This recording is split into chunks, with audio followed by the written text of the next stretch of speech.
In this tutorial, I'll show you how to get data from other forms in Jotform Tables. Open your browser and go to jotform.com, then sign in to your account.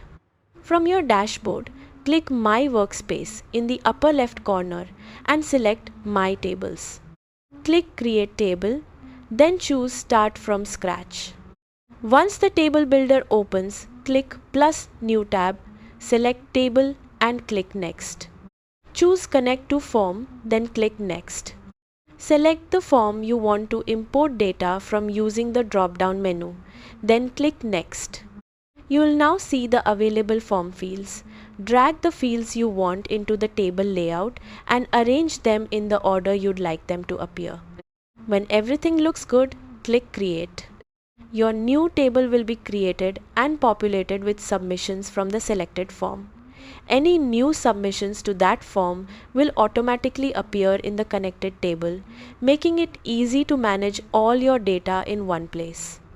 That's how to get data from other forms in Jotform Tables. Thanks for watching.